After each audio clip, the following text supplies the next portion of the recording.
What's up, world? Welcome to Amanda Plus One. It's your host, Amanda, and my plus one today is a fertility expert originally from New York City who is here today to teach us a little bit about family planning, fertility care, egg donation, and so on. Linda Acevedo is the founder of and owner of Futura Egg Donation, an international egg donation agency whose underlying goal is to support aspiring parents in obtaining the family that they've always wanted. Hi, Linda. Hi.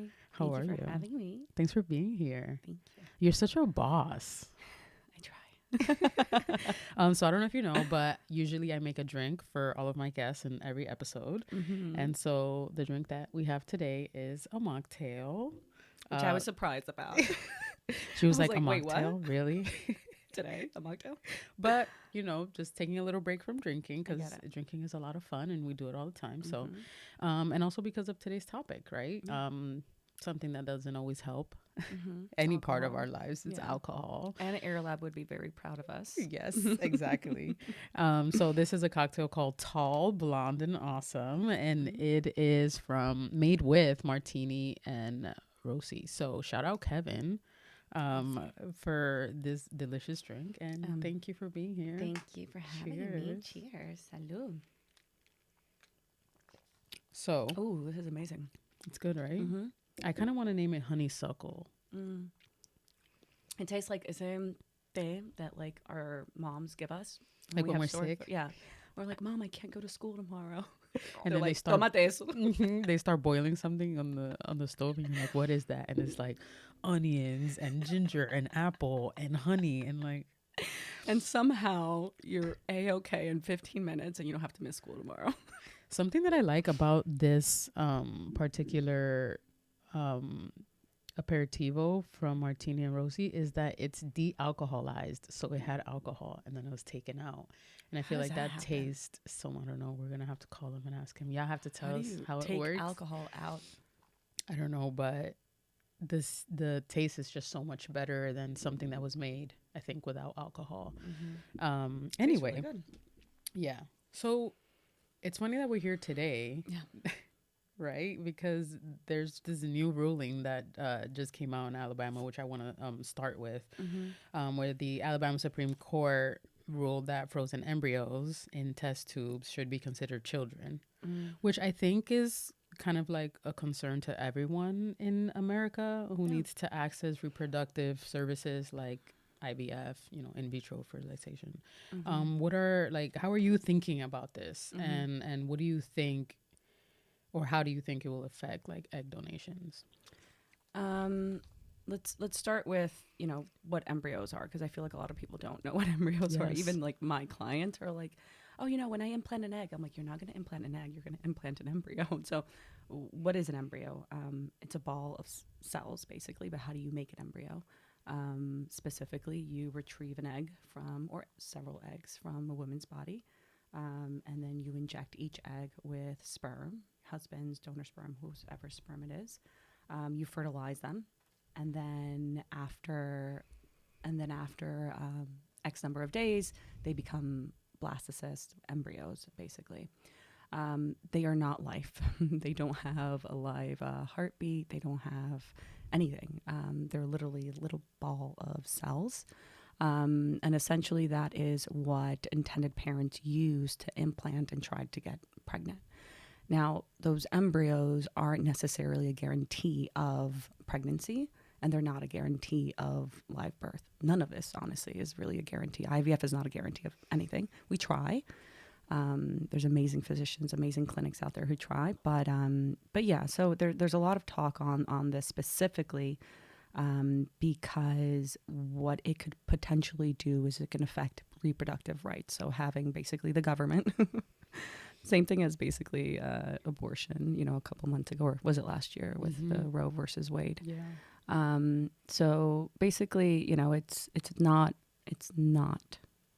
a baby. There's no heartbeat. It's not implanted into a woman's uterus at the time. They're literally balls of cells. However, there is a lot of sentimental value behind those embryos. And that's basically how all this happened. There were families who lost embryos And of course, rightfully so, they wanted compensation for it. And I put myself in their shoes. I don't have embryos myself, but I have eggs frozen. And although they're not babies, they're cells, they're my eggs. They're not even fertilized yet because, there's no sperm with it. There definitely is some sentimental value. So I definitely do, I understand, where all of this happened, but I definitely don't agree with how Alabama is basically stating that they are basically babies, that they're live, children, when they're not. And I was watching the news yesterday, and someone who has frozen embryos in Alabama is considering transferring them. So is this kind of like what the next step would be if someone has a frozen embryo in a state that is ruling, ruling embryos to be considered children? So basically what's happening right now is most IVF clinics in Alabama are actually probably shutting down, if not already. Not shutting down completely, but they're on pause because of this, because a lot of parents are saying, well, if I have to make a decision on these live babies, which is a huge decision, let's move them over to another state, another lab, and then make a decision then. Okay. A lot of parents, so when you create embryos, the purpose of creating embryos is to get pregnant, right?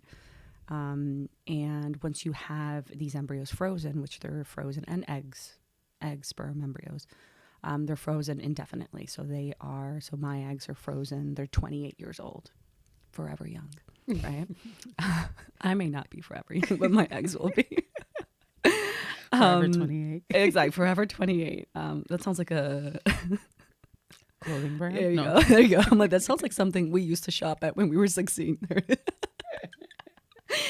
So basically, once families have these embryos, they're they want to move forward with pregnancy, and if they have any leftover embryos, they freeze for maybe a sibling journey. So I'm going to give you an example because I'm using a lot of terminology and a lot of people are like, what's a sibling journey? Okay. You have eggs, sperm, fertilize. Let's say I end up with 5 embryos, and I want 2 children, but obviously I start with 1. So I basically thaw 1 embryo and then they implant it into my uterus. I hopefully will get pregnant and hopefully have a live birth and a healthy baby. And then I have little, I don't know, let's call her Camila, who's 2 years old, and me and my future husband say, you know what, let's go for baby number 2. That's a sibling journey, right? Because it will be Camila's brother or sister or whatever it is that we have left over. So let's say I have another 4 embryos left over. So basically all these families have these embryos frozen so they can make decisions in their future.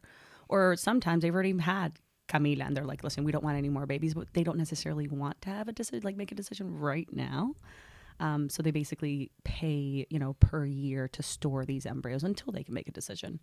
But a lot of families, you don't necessarily always have to use them and have those 4, babies. You can also donate them to research. You can also donate them to embryo donation programs, which I think it's beautiful. Because this entire world or this journey is very, very expensive. And if there's a family out there who is also infertile but does not have the money to go through this, then they basically only count on embryo donations. So those 4 leftover embryos that I have, maybe I want to bless another family so they can have, a baby. However, that baby will be, genetically, say me and my husband. Mm-hmm. So that leads me to my next question, which I've been curious about for a while. But when you like those 4 embryos that you have left over, you donate them, and how or where or when do you decide whether you're involved in these embryos' lives that go to other parents, or if this is just totally anonymous? Yeah. So there's different programs. So there are embryo adoption programs who basically say, we'll accept your embryos, but you can't make that many rules, or maybe you can. Maybe, I decide I want to donate to a Hispanic, low-income, family. So it really depends on the program, or I can actually work directly. I actually have a lot of parents who work directly with an attorney. And I'm able to do as many or as, no rules as I possibly want. And I do have basically families who say, I want them to go to this specific family. I want them to meet me. I want them, I want to interview them.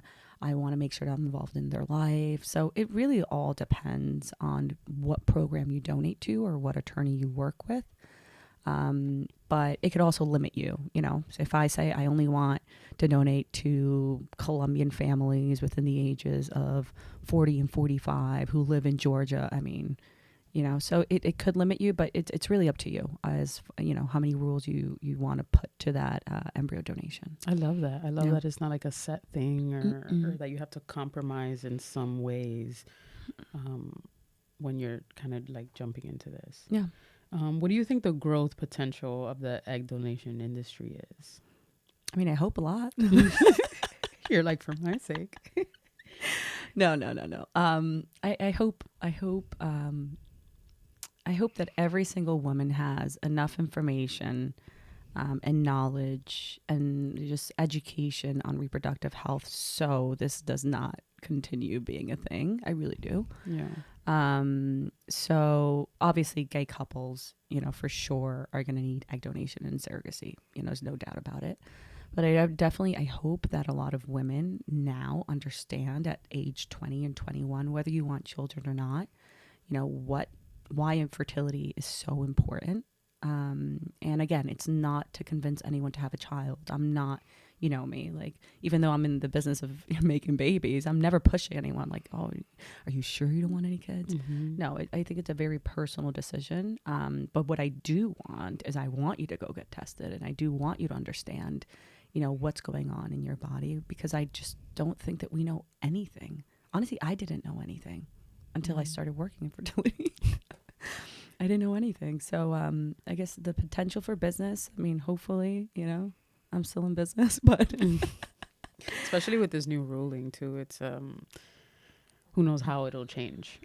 Yeah. But I personally see it as very important because of, the LGBTQ community for sure. Mm-hmm. But then also, like, I've had friendships in the past and friends who have said like, oh, I'll have a baby by myself if I need to, like if I don't find the right guy. And, I've said that. Yeah. I've said that because it's so important for me to be a mom, me, like specifically. Sorry, I interrupted you too. No. Please keep going. Okay. Do you want the experience of being pregnant, or do you want the experience of caring for a child? Both. For sure, both. If I can carry, for sure, I would love to carry. Obviously, I'd want to have a partner, and I'd want to experience this with him. But I don't know. Life is just, it takes its own turns, and what you think that your life is going to be like is probably not going to happen, or maybe it is. I don't know. Everyone has such different paths. This whole idea that you have to meet your significant other in high school or in college, and then you get married when you're 25, and then you have babies when you're 28. This is just so messed up, because that's not real life. Real life is maybe you do fall in love when you're 28, 25, and you get married when you're 27, and then you get divorced at 29, and then you have to start all over again. That is real life. So yeah, la vida cambia tanto that, you never really know. Like I told you, wisest words from moms and tias. Uno nunca sabe. Mm-hmm, uno nunca sabe. And it's true. We just never, ever really know anything. Yeah, never. So I want to talk a little bit about Futura and how it works. Mm-hmm. Like, let's say I want to talk from both perspectives. Like, if I want to be a parent. You want to be a parent? No. I don't want to be a parent. Me and my current partner have chosen to not have kids. It's just something that we spoke about very early on when we first found each other, to romanticize it a bit. But even before that, I just felt I was never like the girl that was dreaming of the babies and the house and the marriage and the whole thing. And it's never felt like a calling to me. It's never, we all like play in the mirror, like, oh, if I look pregnant, that's what I would look like. We push our belly out or something, After a big burger, like, okay. Yeah. Or even with our nieces and nephews, like, oh, what if this were mine? Or Yeah. look at this thing. Yeah. But it's never been a thing like that for me. And my family stopped pressuring me or even just asking years ago. Because, I was, I guess, supposed to be the first one, but my younger sister and had a kid, and then a bunch of my cousins and stuff. So if I go to Futura Egg and let's say I want to be a parent, I want to talk about what that procedure looks like, and then if I want to be a donor, what that procedure kind of looks like, and how people go about choosing their donors, just like how it all works. Little breakdown. Very sci-fi. So Futura Egg Donation, we're a fresh, and I'll explain the difference between fresh and frozen eggs. We're a fresh only egg donor agency. And basically what we do is we have clinics that we work with, because we're not the ones creating embryos. We're working with clinics all over the country. Happily not in Alabama. But basically what happens is an intended parent, we call them intended parents. So an intended parent comes to Futura and says, I've been trying to get pregnant for the past 5 years. I have been working with this clinic in New York City. I've tried it all. I've tried the vitamins. I've tried everything that I possibly can to get pregnant with no luck. And my physician recommended Futura to go through the egg donation process. Essentially what this means is that you have to select a younger woman to donate her eggs for you to get pregnant. So basically what I am, I'm a matchmaker for like genetics. That's amazing. That's a great way to look at it. I'm a matchmaker. The parents, the selection process. So actually that's one scenario. I also have, single moms, single women who maybe haven't been trying. Maybe, I don't know, they had, cancer when they were in their 20s. They had everything removed. They knew they couldn't have children. And, now they decided at 38 that they want to be a mom. So it's not just like a specific type of family that comes to me. It's not just like a heterosexual couple that has been trying. It could be a single woman, a single male, and then obviously a same-sex like male couple. But let's go through the heterosexual couple who has been trying for many years. And they typically have an idea of what type of donor they would like. Essentially, as a woman, you kind of want someone who resembles you. As beautiful as I think, a tall, what is this called? Tall blonde and awesome. Tall blonde and awesome. As beautiful as I may think those donors are, I mean, I'm not tall blonde. I mean, I'm tall, but not blonde, and I'm definitely awesome. But I would want to select someone who kind of resembles me. Okay. So overall, people want a healthy baby, right? So no history of a whole bunch of things, right? Of cancer and depression and just everything that can run through your family. No one's perfect also. So healthy baby, very important. Maybe someone who resembles the mom, right? But I think what I see the most is the emphasis on personalities. And it's funny because that's not necessarily genetic. But a lot of these women and men as well, they choose the donors based on health, kind of what they look like, if they resemble their family, and then also what they're like.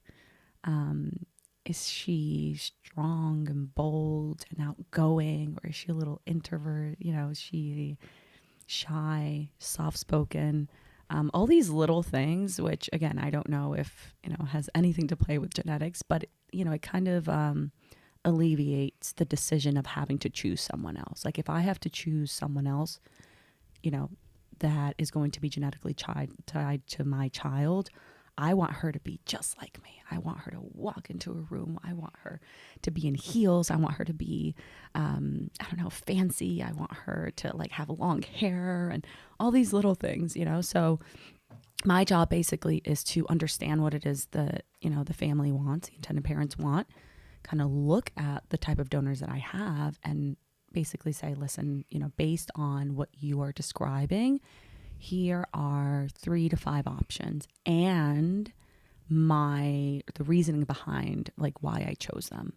So at Futura, we actually know the donors. So we're able to go out to dinner with them, grab coffee, grab a drink. Like this is us when we were 22. And because it's such an intimate process, like they love the fact that, that we take our time to spend time with them. It's not just about like, all right, hurry, donate your eggs, let's go. Mm-hmm. So basically, the parents get to look at, it's like an online catalog. It's kind of like, swiping Mm-hmm. in a way. But the majority of my parents, they allow me to kind of pick, my top 3 or 5 based on what it is that they're describing, who this donor is. On your website, it says that you believe that pictures and descriptions and stuff works, but that at Futura, you kind of take it a step ahead where you do like online or offline meetings, maybe videos or whatever the parents kind of chooses. Yeah. How do you do that? Like, how do you help the parent get to know the donor with anonymity, I think, too? Yeah. So videos, Okay. right? So they put together a video and you talk about who you are. And hi, my name is Linda and I live in New York and I went to school for business and whatever it is that they'd like to share, what they were like as kids, what their relationship with their mom and their dad is. So videos help significantly. 2, obviously, my input on what they're like, just by meeting with them and, grabbing lunch or a drink with them and just kind of learning a little bit more about, who they are.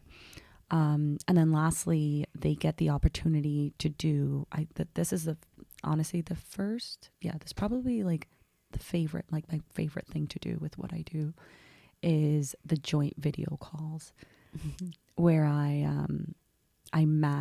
we all meet via video. So you log on as intended parent. She doesn't know your name is Amanda and she logs on as Ashley and I'm Linda. And we host a Zoom call and we talk about anything and everything. And those are the most amazing. It starts off, we book it for, 45 minutes, but it almost always runs through like a full 2 hours. Because it's fun, because it's casual. We talk about our day. We talk about anything, the weather, where we want to travel, or relationships with our family. Is the donor going to share with her family if she's going to donate or not? So there is, the ability to see videos, kind of take my word, for what she's like. And then there's also the ability to actually do a video call with this donor. Cool. Yeah. And how do you how do you you can just say it. I don't know what you're trying to say. No, the question just left my head. Oh, okay. So how do you liaise between, like, how does your agency liaise with actual places where the eggs are kept and all of that? Like, how does it all work, basically? Yeah. Literally. Where do the eggs travel to? Yes. How do they get the eggs like out? you have your donor or you have your intended parent and you have the eggs that are donated. Like, where are those eggs? Are the parents kind of everywhere? I know that the agency is international, and I know that you travel a lot. So I guess, how does that work? Like the relationship between the hospital and your agency? Yeah. So for the most part, I would want to say 99% of the time, the parents are already signed up with the clinic. So wherever it is that this clinic is, it can be, for the most part, it can be New York, it can be California, it can be Miami. For the most part, they're metropolitan cities. Okay. But let's say New York, just because that's, where we're from. So it really depends. So let's say the same couple we're just talking about, right? They have to leave their sperm sample at that clinic, which for the most part is already there. So if they live in Spain, they're going to have to travel to New York, leave their sperm sample, freeze it, and leave it at the clinic in New York. The donor depends on where she's at. For the most part, we have all our donors on the East Coast.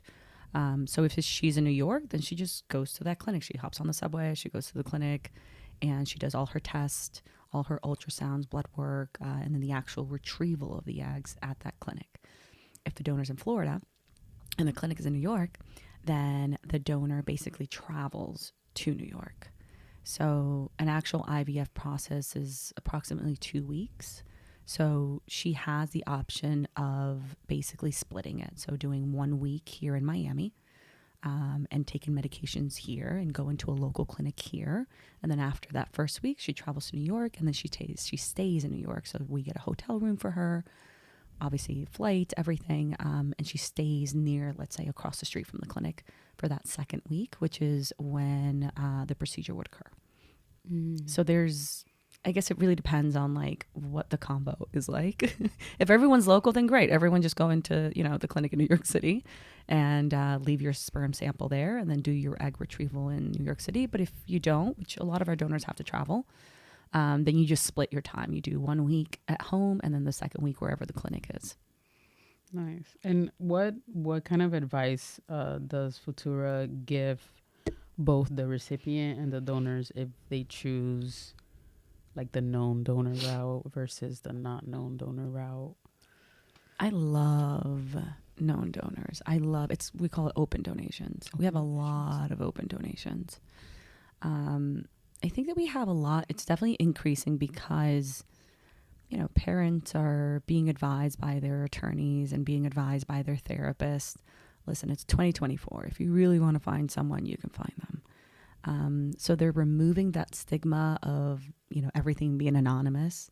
And same thing with the donors. I think that donors, they definitely come to us first like, oh my God, no, I don't want to know anything. No.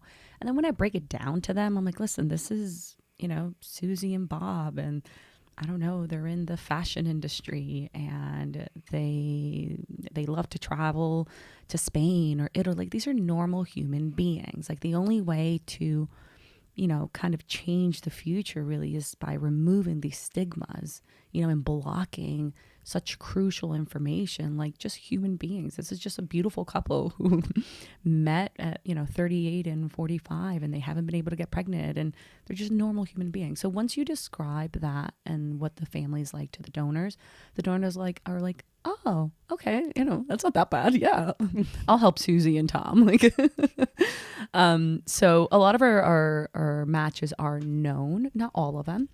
So you have the possibility of being an open donation. So Susie and Tom, this is Ashley. Ashley, this is Susie and Tom. That's it. They exchange information. We exchange emails. Obviously in the legal contract, it indicates, Ashley can't go knocking on their door saying, hey, I'm your mom, but it's much more for the purposes of communication. Of being able to email Ashley, whenever there's a positive pregnancy, being able to email her a picture of the day that the baby's born and just give them like milestone, like updates. Here's, a baptism and here's a first birthday party or whatnot. Some parents do it, others don't. I think life gets busy, and as much as you would want to be, kind of stay connected with this donor, sometimes it just doesn't necessarily happen. That's your open donation. And then you have your closed donation, which is what you're talking about, the anonymous donation where no one knows anything. And then you have your, I guess, like semi-open. And I like to describe semi-open as like leaving the door cracked open. So you're not fully opening that door and saying, hi, Ashley, I'm Susie and Tom. You're going to help us. But it's more so like maybe when our child turns 16 and we think that she is mature enough and responsible enough to, basically understand how this all works, that maybe we'll share it with her. Maybe we won't. I don't know. But if we do want to share it with our baby, we have the ability to contact Ashley and get her information if the child wants to reach out to Ashley. So you're leaving the door cracked open in the case that in the future your child does want to reach out to the donor. Wow. Yeah. This is such a crazy job you have. Just because there's not only are you acting as like the matchmaker, but you have to just consider so many things depending on like what are the rules that these parents or intended parents or donors kind of want in their lives. Mm-hmm. I'm more of a sorry. I'm a very like spiritual person. Mm-hmm. So I've always kind of thought not being able to get pregnant as a something that's not meant to be. Um I am positive that that's probably not true at this point, with like, especially with the kind of work and field that you're in, Mm-hmm. and also like the way like we have these bodies and they just do things, Yeah. and there are things that we want and things that are possible, and we don't have to, deem them impossible just because something's not happening. Yeah. But is that something that, like, how do you think about that, or how have you heard people in your life kind of think about that, or talk Yeah. about that, if that comes up at all? I'm definitely, just as you know, I'm definitely very, very spiritual myself. But I don't believe that, if you can't get pregnant, then that's God's, or the universe sign of telling you, no, don't do it. I think that everyone has a completely different journey, different story. Yeah. I can only speak on my journey and my story. But a lot of these women, they've always known that they wanted to be moms, right? And life, like I was just saying earlier, like life changes. What if you really wanted to be a mom and something terrible happened? Like you got diagnosed with cancer, right? Or you got diagnosed with a genetic disorder, or like just life throws so many like different curveballs at you. But I do feel that if it's still in you that you want to be a mom, and there's something tingling in your brain and your heart saying, oh man, that'd be nice, for sure, do it. Like, Yeah, that definitely makes sense. I've seen, like, whether it's like just in movies and or friends of friends in real Mm-hmm. life, just like people whose women or couples, men whose life are kind of revolving around having this kid, and they're trying, and maybe there's Mm-hmm. like IVF, and then maybe it's failed, and then like all these things, and then they're suffering so much like emotionally over this. And I've always just thought, like, just drop it. That's not very compassionate, I guess. Mm-hmm. And it's not very, but I'm like, hey, there's like something else here. Like there's Mm-hmm. like what, maybe you want to birth something else that Mm-hmm. isn't necessarily like a child, or maybe it's supposed to be done in a different way or something. But you're talking once they've started trying, Yeah. right? So yeah, so once you've started trying, and there are cases where they've been trying for years. So in those cases, then I don't know, maybe maybe it really isn't in the cards for them. What I was talking about earlier was the people who haven't even started, right? Yeah. Who just tried to do it naturally, and nothing, or maybe just a little Yeah. medication here and there. Yeah, that's different. The 'cause old that's- myths of like moms telling you to, put your feet up, Yes. Oh my God. Don't move or don't jump around or something. Yeah. No. So yeah, so I guess like before you do all, if you try all of that, then yes, that's when I'm like, yes, go for it. But for those families, for those couples who really have been trying, I mean, everything, IVF, and I definitely would say, and I actually have told several of my intended parents to take breaks. Because it does take a huge toll on your like mental health. Yeah. Well, and down to the emotional point where health. you're not living your No. your own daily No. life because you're just so Trying to get pregnant. Yeah. Like, gotta be right now. Let's go. Yeah. It's very timed. It's very no.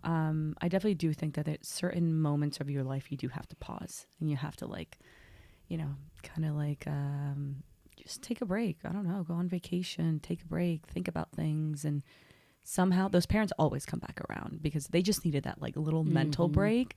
Let's get a little bit of strength and let's try this again. But of course, it doesn't necessarily always work. Yeah. And it sure. takes a toll on the body as well. And your relationship. And your relationship. Yes. That's, a lot of them end because of it. A lot of them, get stronger or whatever. I think it's definitely important, like you said, to take a break or kind of go back to your why. And just because I want a kid is maybe not sufficient. You know, like maybe like something deeper. Okay, well, why do I want a kid? And then because of this, and then just kind of like getting into it. And where does like adoption fall into like any of this? Does that come up for you like in your daily work with like in conversations? So a lot of my intended parents actually tried adoption. And it's not as easy as people think it is. I think a lot of people are like, well, there's so many children. Yes, there are, but it's so difficult. So difficult. And I have had parents who have been waiting for years and years and years of promises of a baby. And, you know, it's not as easy as a lot, especially for gay couples. Colombia specifically, actually, I've heard is amazing with adoption for same-sex male couples. Oh, nice. But you also have to consider age, right? How old are they? A lot of adoption programs don't want to donate to, you know, people over a certain age. You also have to, they consider, you know, are you single? Or is this going to be a single mom household? Why would we, you know, choose you versus you know, a household where there's mom and dad or dad and dad? So, yeah, so I mean, I love adoption. I personally think I would probably adopt, at one point. We'll see. But many of my parents have sought adoption, but they've been waiting and it's also expensive. And they just decide, you know what, let's just go down the route of IVF. Yeah, we've kind of touched a little bit on money from parents wanting, you know, compensation for their embryos that, you know, didn't work out, and also how expensive this all is. Can you give me a little breakdown in terms of how like much money? Yeah, like what it costs and how much does what cost? You know, man, it's tough. So I'm just going to give ballparks. You pay your clinic, right?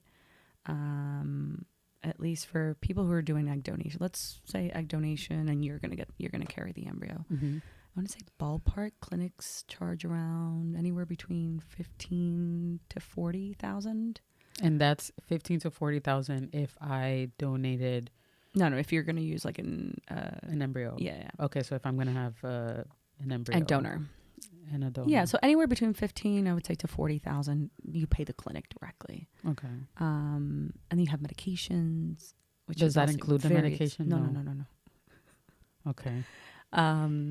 And if you need an egg donor, then you're looking at least, I don't know, maybe 25 starting. So yeah, it's expensive. Yeah, you definitely have to. I think I give people like a good ballpark, 60 to 70,000 without surrogacy. Surrogacy is a completely different ball game. But I would definitely say 60 to 70,000.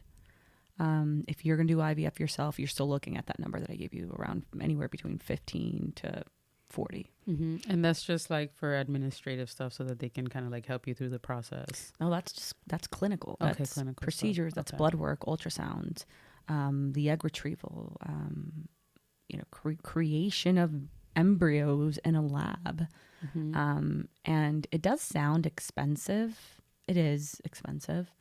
But I mean, this is life. This is, you know, an actual embryo that they're creating. Yeah. After you kind of just broke down the process right now, I'm like, okay, well, it's definitely worth it. How much do you pay for a car? Yeah.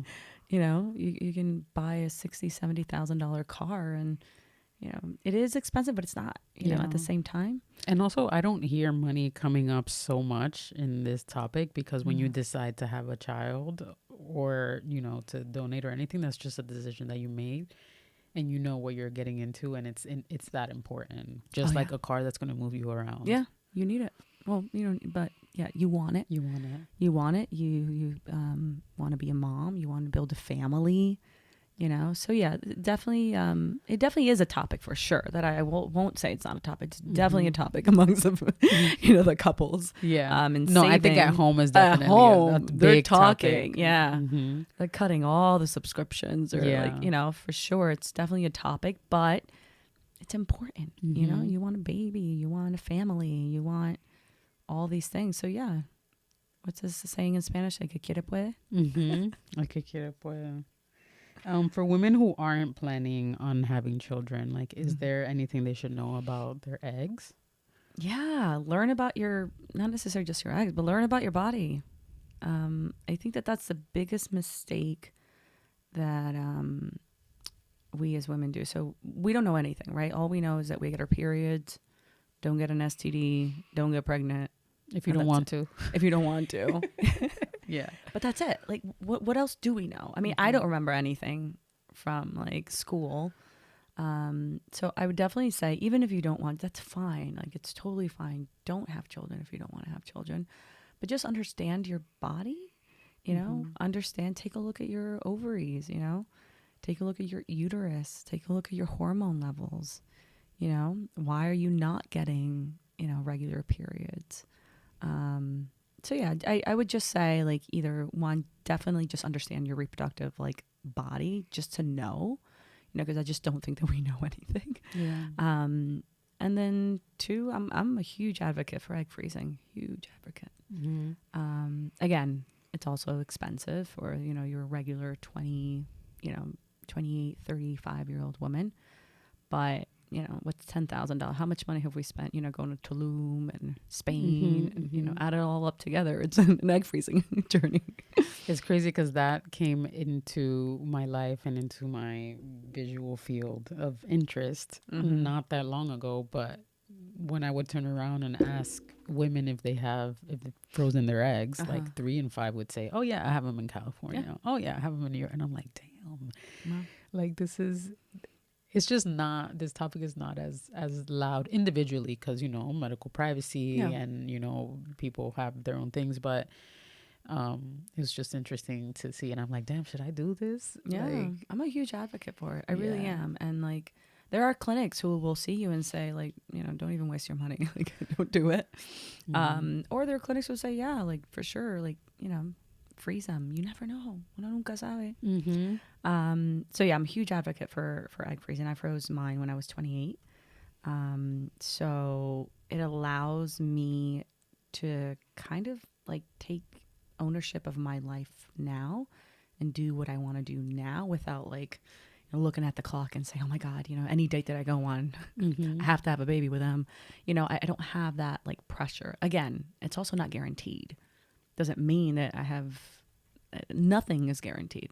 Like, nothing is guaranteed. But you took that step. Yeah. I think I'll be okay. But if I'm not, then at least I tried, right? I tried to have that little insurance policy, So, yeah, huge advocate for egg freezing. I think a lot more women are doing it now because of that, because women want to focus. I mean, I'm doing it because, one, I do want to be a mom.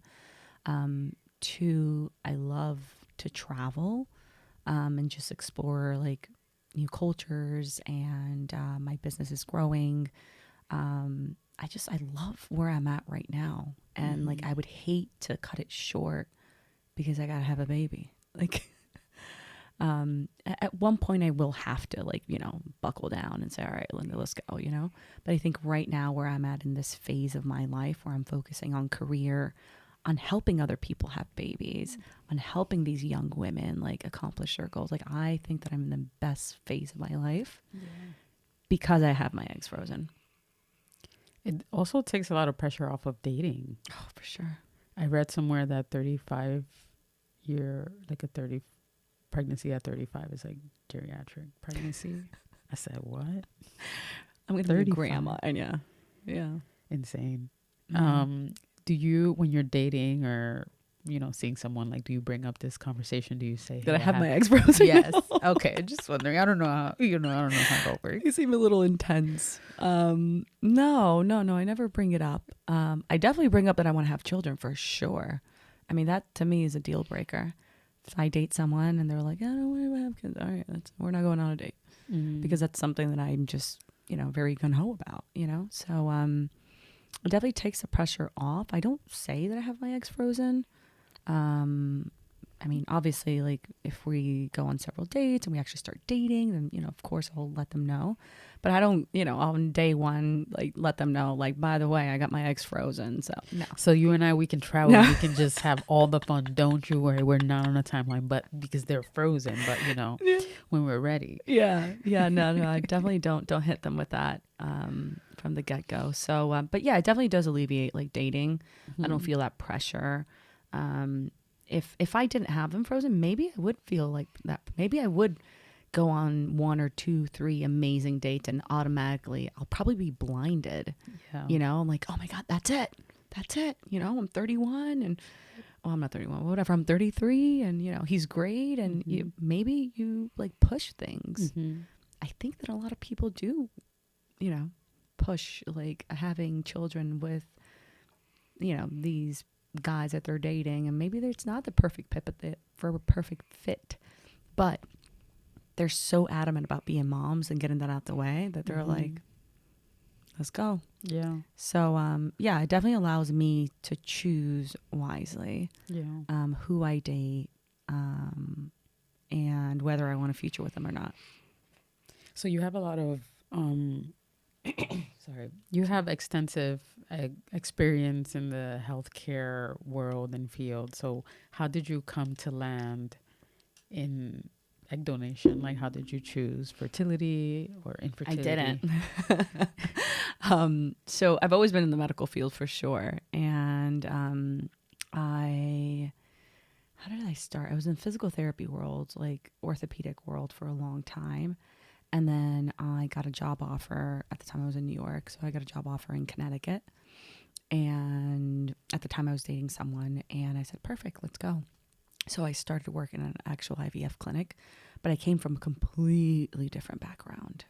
I came from like physical therapy, orthopedics. It was both in Westchester and then the Bronx, Lebanon. Yeah. I don't know. Oh yeah, I'm familiar. So I go from Bronx, Lebanon, healthcare to, basically the Louis Vuitton, side of healthcare. And it was definitely a huge, huge shift for me. I learned a lot. I definitely was so grateful. I'm still very grateful to have had the opportunity of working in an IVF clinic myself, learning from an amazing physician, amazing nurses, everything, the lab, everything. I definitely would not be here had I not started at an actual IVF clinic. But I loved it. I loved every aspect of it. A huge, huge shift for me personally.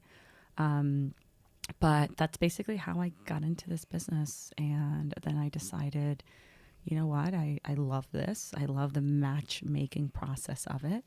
I want to focus a little bit more on this. And then that's how, Futura was born. Wow. And you have staff, right? You have a few women that you work with. Yeah. And one of them actually, she is a proven donor. So she's actually donated 5 times. Wow. So, they're awesome. I work with amazing. Like I really think that I am like the luckiest like person on this world. I really do. I'm in like my own little bubble. Because one, the phase that I'm in right now, but two, most importantly, is like the women that I'm surrounded by. And physicians, of course. I'm not just saying women. I'm sure there's physicians right now that are looking at this and be like, Linda. What about us? We're the ones physicians, the amazing, amazing individuals. But just everyone, like the girls that are working with me in Futura, they're amazing. They're learning about this. They've been donors themselves. They get to go out with donors. They get to sit down with them. They get to learn about the journey.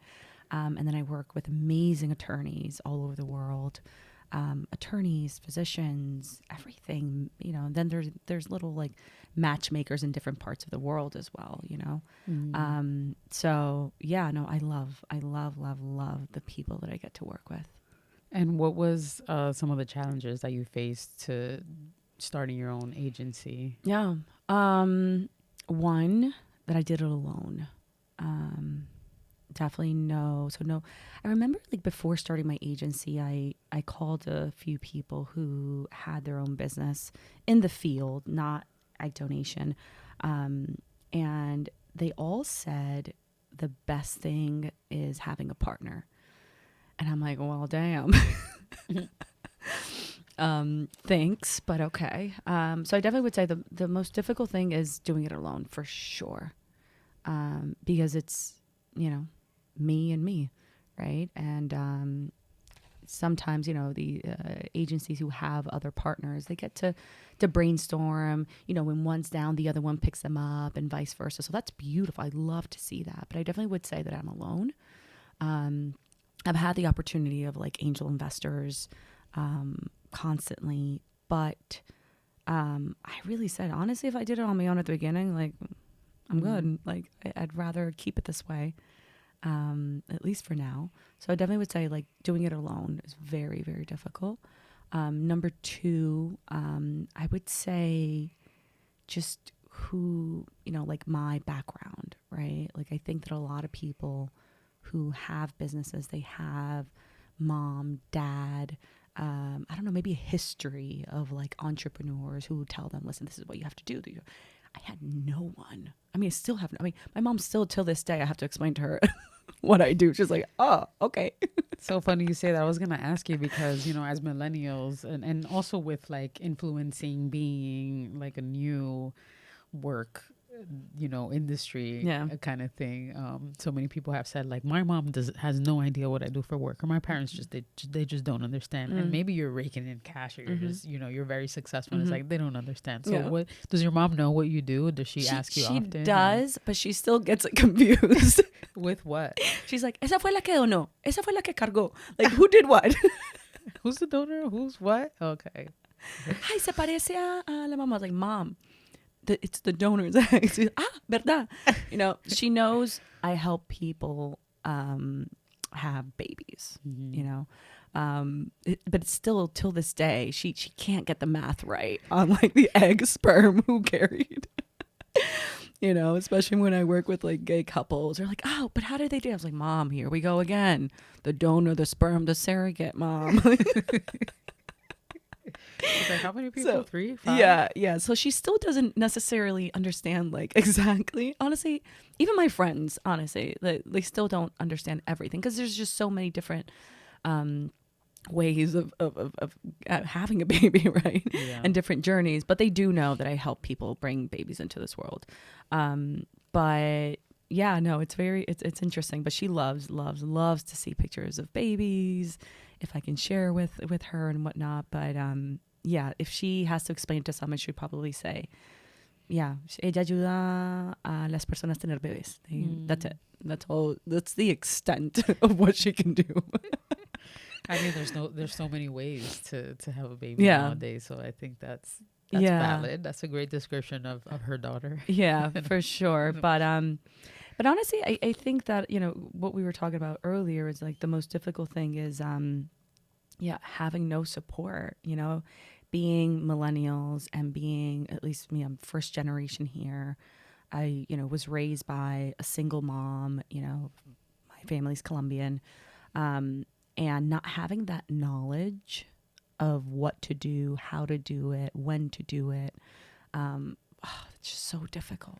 You know, it's kind of like when you go to college. I remember, like, I compared to college, actually, perfect example, when everyone's applying to college, right? And I remember vividly, I'm like, fuck, where do I go? How do I know this? How do I pick a school, you know? I asked my mom, I was like, Mom, and my mom was like, yo no sé. My mom specifically said, I don't know. All I know is that you have to go to college. I'm like, but Mom, how do I know what to select?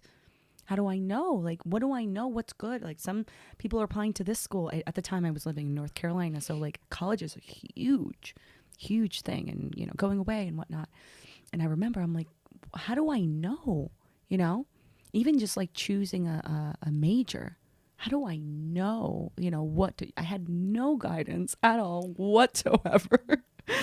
But I'm definitely, thank God for my like wing it personality. Like, you know, cause I'm very big on like, okay, I may not know what major I'm going to go into, but I know I want to go into college. So let me ask the right questions. Let me get the right friends. Let me like associate myself with people who can help me, you know, because I did not have that help at home. So, you know, choosing college, and then it reminded me of like the FAFSA when you're filling out, you know, for financial aid to go to school. Mm-hmm. And you're asking your mom all these questions. I was translating letters that were coming to the house in English into Spanish for my grandmother and my aunts and my neighbors. So I knew they were not going to be able to help me with no because it's so sad, but it's so funny at the same time. Same, literally same. Like, my tears about it, I'm like, this is the saddest story ever. When you're translating and what are those documents, like the tax documents? ¿Qué es lo que dice ahí? Ven, muchacha, ¿qué es lo que dice ahí? And I'm like, when el jueves a las 3 en el piso 4. God, so I know. We had it like pretty hard. I think growing up, just when you're asking these forums, like that, I don't know what it was. Like, Especially they knew W-2s and 1099. Like, Mom, they're asking for this form. I don't know. Say. Oh my God. And for me, That's your problem. Figure it out. Tú eres inteligente. Tú eres inteligente. Mira, ve ahí. Or like, llama. Call this number real quick. Isn't there a number on the paper? Call them. And I'm like, what am I going to ask them? I have no idea what's going on. It was, wow, that was hard. And I grew up with my aunt, and she was on welfare and food stamps. I had to figure all of that out for her, from the appointments to like what you could buy on EBT and what you couldn't. And like, wait. And when you made a mistake with applications. Oh my God. Oh no, that was the worst. Por su culpa. I know. Because of me, we're not gonna have food this month. Like, really? Because of me? I'm literally just a girl. So sad. Like, I'm just 13 years old. Yeah. That's oh why my now, God. So that was me starting a business. No. I definitely had a little bit more guidance, but like from home, it's hard. It's hard. Yeah. You know, you don't have families that are telling you like, listen, this is what you're going to do. This is how you're going to set it up. Like, you're going to go to this school. This is the best major. You're going to start a business. So when you don't have that, man, it's tough because you got to ask, you know, and you have to be humble enough to ask, you know, colleagues and people, and you don't know what to ask. You don't even know what to ask. Yeah, you really have to believe in the fake it till you make it. That stuff is so real.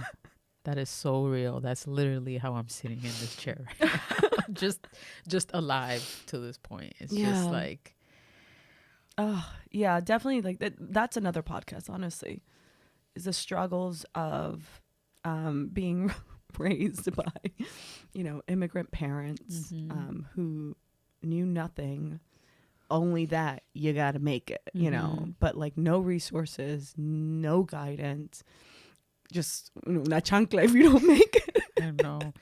And it's like they always knew, like, immigrant parents have the hustle and they have the grit to get things done. I mean, they literally came to this country and like, you know, so they and left everything behind and started from nothing. Like, they have that thing, so they know that things are possible. Yeah. Is how it's gonna get done. They don't know, and that's what the kids are for.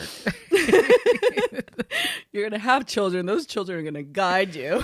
But then we're like 10, and we're like, pero yo no sé tampoco. Yeah, they're like, I'm having kids so they can take care of me. What? Yeah, man, the pressure, God, the pressure of like immigrant parents of. You got to make it, you know, you got to go to school. At least in my household, you know, school is very important. And I loved school. Yeah, I really did. Me too. I loved getting out of the house for 8 hours and seeing other kids and like reading things. Yeah. And I was a pretty good student. I was an A student. Yeah. B+. Same. B+. Your teachers are looking at you like, And it wasn't even because of, like, I knew all the stuff and I was book smart. Yeah. It was more because like I'm like, okay, well, this professor likes attendance, so I'm gonna be at this class and I'm gonna be here early. Pilosa. This professor likes when you volunteer and you raise your hand, so I'm gonna be raising my hand in that class. Yeah, I was more of like pilosa. Yeah, equivalent of like the having your batteries on. Yeah, this professor never collects the homework, so I'm not gonna prioritize that. I'm gonna prioritize this essay first because this person does collect the homework. Like that's how I got through school. It was just more. That's really smart. Yeah. No, I definitely was. Man, I loved school. Definitely not book smart at all. It would take me 5 hours to figure something out that my little brother could figure out in 15 minutes. So I was just really I am very dedicated. I wanted to get the best note. I wanted to understand everything. I was that girl with like textbooks and like different highlighters and stickies and notes, and I wanted to, you know, that was me. Yeah, I feel like there was those two types of students. Is like both have stuff going on at home, Mm-hmm. and either you like dive into the books and you're like, I'm just gonna, this is like one sure thing in my life, Yeah. and I can get lost in reading and doing homework and all that stuff. And then there's the other one, like, I have shit going on at home, I can't focus on any of this Yeah. stuff, I'm just gonna go on about, I'm gonna sit in the back and I'm gonna just talk. Wow.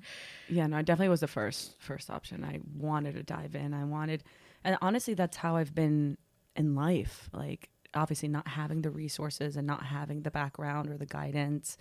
But I knew I wanted to get it done, you know? Yeah. So just read and ask and, you know, get with the right people. And that's really it, at least for me specifically. Everyone has different journey. For me, I've always been very dedicated. Whatever it is that I want, you know, I really, really work hard for it. I really do. It's just not just like I wake up and I'm like, all right, well, let's try this. No, I really, really dedicate to anything that I'm doing, school, and, you know, my business and anything, relationships, everything. Yeah. School was very important for me. It was extremely helpful all the way through college. Like, the guidance counselors, like, gym class for me was like the best. Like, I really like finding myself physically at such a young age through gym classes and sports and like all that stuff.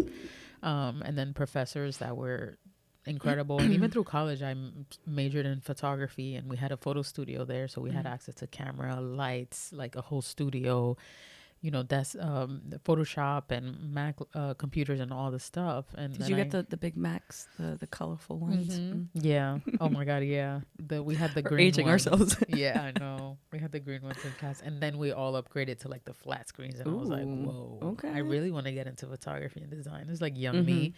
And then I graduated, and I'm like, oh shit, I lost all these resources that I had. Like, school was so good to me and totally like saved my life and set me straight for life. Yeah, I agree. School, I love school. I honestly, you know, but it's not definitely for everyone. Yeah, no, But for sure. but it definitely teaches you how to find the answers or who to ask, and to find out what question. Find out the question that you're asking.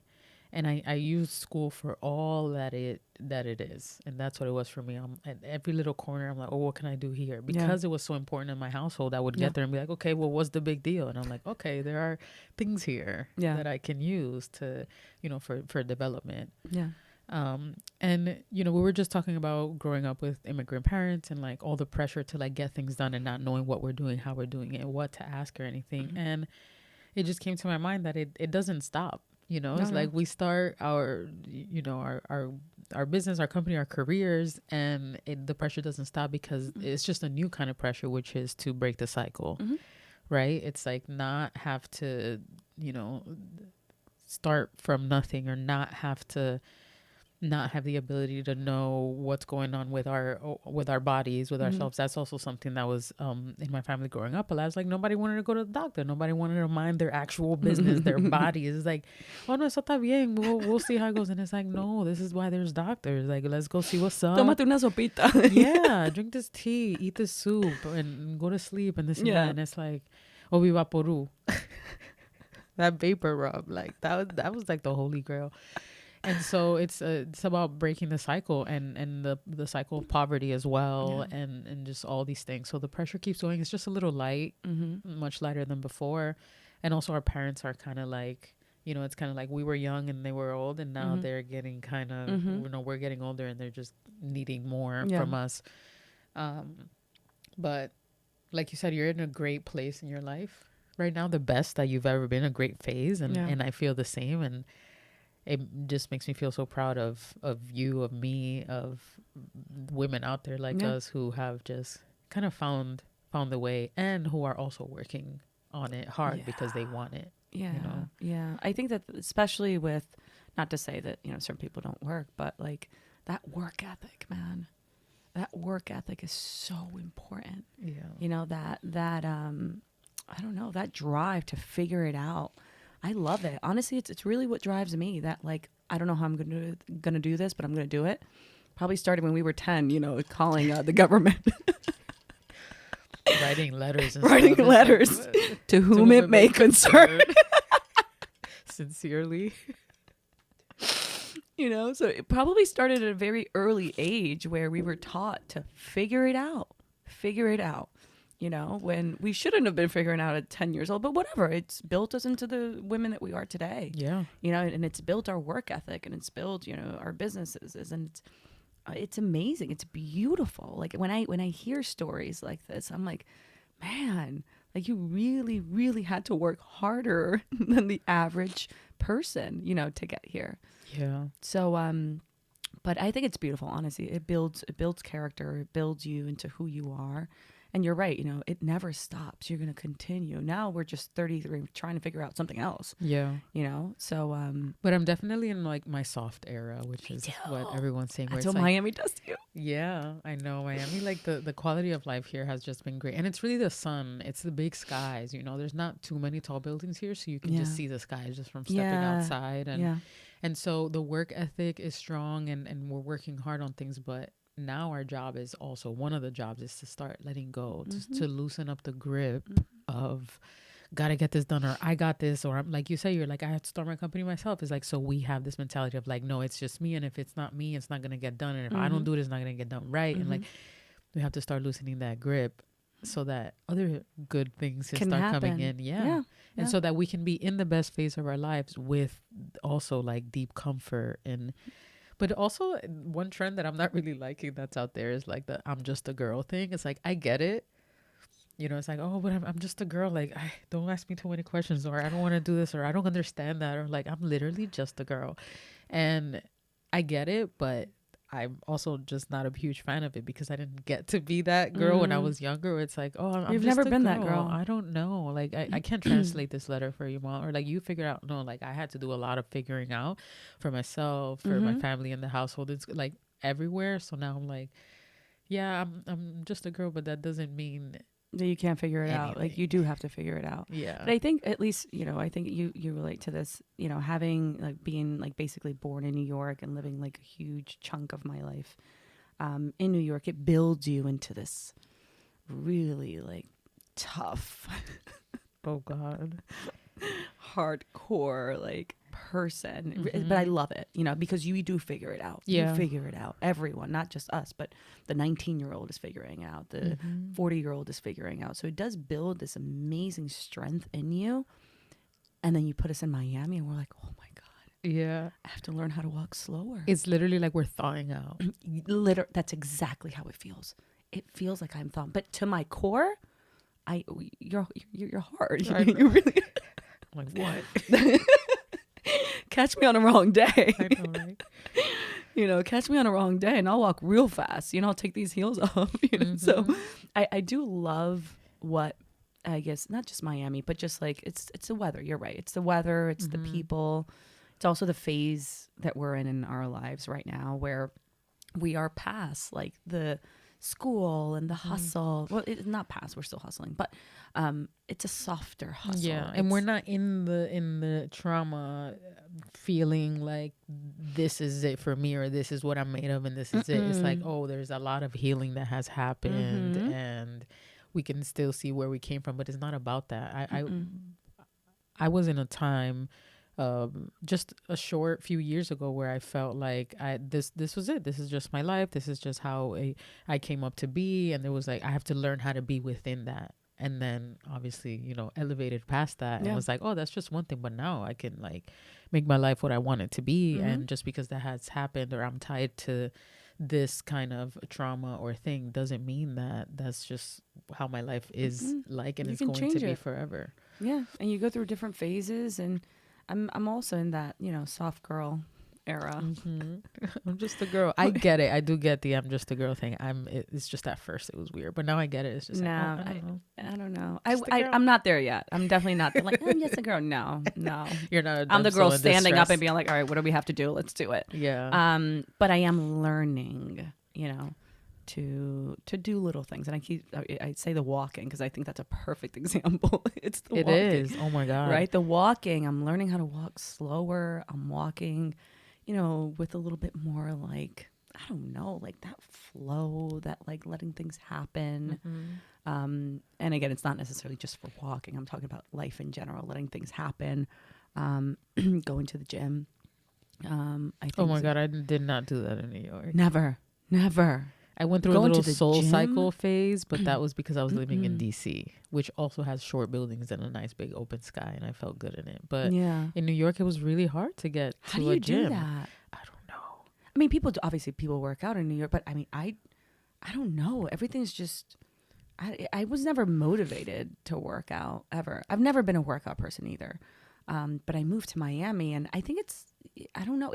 I'm telling you, it's the weather. Yeah. It's the weather, and you see everyone walking to the gym, going for a run, and you're like, oh, I can do that? Yeah. And I think it's a lot more also with time. So in New York, you have, say you're done with work by 6, you're home by 7, and then you cook dinner. No, actually, you cook dinner, and then you get back on your emails, and then you continue working, right? Until as long as you possibly can. And then you go to sleep, and then you wake up the next day, you do it all over again.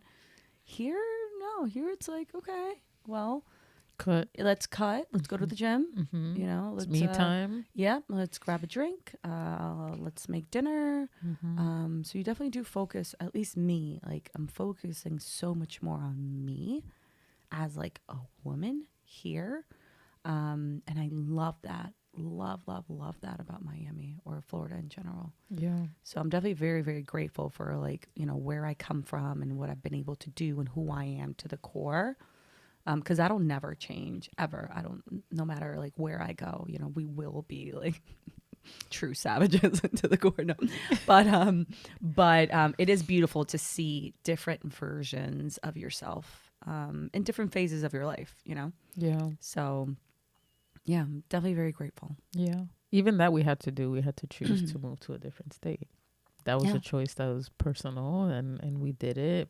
Probably hard. I was homeless for like almost 3 months when I moved to Miami because of their weird like association rules and with getting approved with apartments and stuff. And I am also a very like fly by the seat of my pants. Let me just get there and see what's up rather than like too much planning, because I feel weird. I feel like I'm jinxing things, or this comes from being young, where it's like if I got really excited for something, it never happened. But if I acted like I forgot that it was going on, like, oh, we're going ice skating on Friday, if I'm like, yay, it's Monday and then we have 4 more sleeps till Friday, like Friday will come and it won't happen. Yeah. But if I'm like, oh, we're going ice skating on Friday, okay, we'll see. It's quiet and like not think about it too much. And then it was Friday. It's like, okay, we were going ice skating. So it's something that I have now, where I'm like, okay, well, if I do too much planning and it's like I'm excited about something that's happening in 3 months, it's like it's weird. So here I didn't do too much planning, and I moved here and just Airbnbs and hotels, and I stayed with one friend for 1 week, which was too much, and then finally got my place. But it was hard, and it was done, and I was thinking, I'm like, why am I here? Why was I called to come here if all this stuff is not working out? But never once did I say I have to go back. It was like, no, we're gonna figure this out. Yeah, and you figured it out. Yeah, you called the government and you figured out what the question was. I'll never forget my translating days. Because of that, I always put like bilingual on my resume, and like it was literally on my resume. This better help me in the future, Mom. Exactly. I used to put it in there. But you have some travels coming up that you just mentioned before we started. Yeah. Where are you going? So next week-ish. So speaking of planning, I'm a terrible planner. Terrible. All my friends will say the day Linda gets married, she doesn't want to know anything. Nothing. I don't care about anything. I just want to know what time I have to be there and who's in control of the music. That's it. I'm just a girl. I don't want to. I'm a terrible planner. I really am. I'm a terrible planner. I'm part of a group chat that was initiated probably a month or 2 ago. I haven't responded not once to that group chat. I don't know. They're planning so many things, and I don't know. I guess I get like just so much detail. I'm not very detail oriented. I am, and I'm not very detail oriented when it comes to work, for sure. But in my personal life, nothing. I don't want to choose anything. I just want to know where to go, what time, that's it. So next week I'm going to El Salvador, which I'm excited about because that really is a friend's trip. I travel a lot, and you've seen me. I travel a lot, but a lot of it is for work. And there's some fun here and there, and I travel alone. So when I do get to do things for fun, I'm doing it like alone. I'm going out to dinner alone in Madrid. People looking at me like, who's this girl? Is that Tia? Yeah, there's a Tia. Yeah, I just realized I'm that Tia now. So so a lot of it is for work, which I love. I do get to play around and whatnot, but this one is an actual friends like group trip, and I'm so excited. And even though I've never ever responded to anything in that group chat, I am very grateful for The group chat is making it out of the group chat. Yes, they really are. No, they always do. All I ask is, where do I need to be, what dates, and that's it. I just don't want to be a part of like the details. I really don't. So you ask me, what are you going to do? I have no idea. Okay, you're just going there. Nothing. You're just going to Salvador. I'm just going to El Salvador, and 5 of my friends are meeting me there. And I don't even know who's picking me up. I have no idea. When I land, I'll check messages and I'll be like, oh, there's going to be a car. Got it. Or I'll grab an Uber. Like I'm a terrible planner when it comes to my personal things. So I'm going to Salvador for a week. And I'm super excited about that. Just because it's going to be with my friends, and we've known each other, I don't know, since we were like teenagers, honestly. So it's always fun. It's like that group of friends that no matter what you do in life or what businesses you start or where you get to travel for, they don't care. Those are the real friends that know exactly who you are, and like, you know. So I'm very excited for that, for El Salvador, and then a few trips here and there, probably Spain in a couple weeks. What else? I don't know. I think that's it. That's good. No. My colleague is probably listening to this saying, you got another 5 trips. Exactly. What do you mean that's it? Yeah. I have one of my best friends, she actually, and we went to Spain in September, and she wants to go to Italy. And she spoke to her last week, and she was like, okay, so, so I want to plan, around September or October. And I'm like, Marsha, I can't think that far out. I really can't. Like, I wish I could think that far out in like my life, but I can't. I'm thinking like, as far as like personal things, right? Like I definitely have out like my whole, calendar for work, but personal, I can't, because I don't really know. Uno nunca sabe, and life changes so much, and I'm so busy.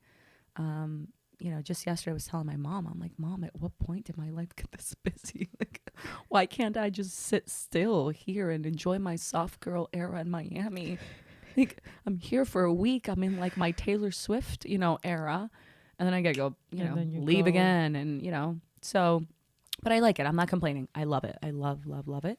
So I get to tap into both, that like hard, Linda, having to travel and do so many things like for work. And then I get here, and this is my like soft girl. Like, you got 5 days. Yeah. Go to the gym, get a tan, grab a cocktail or a mocktail.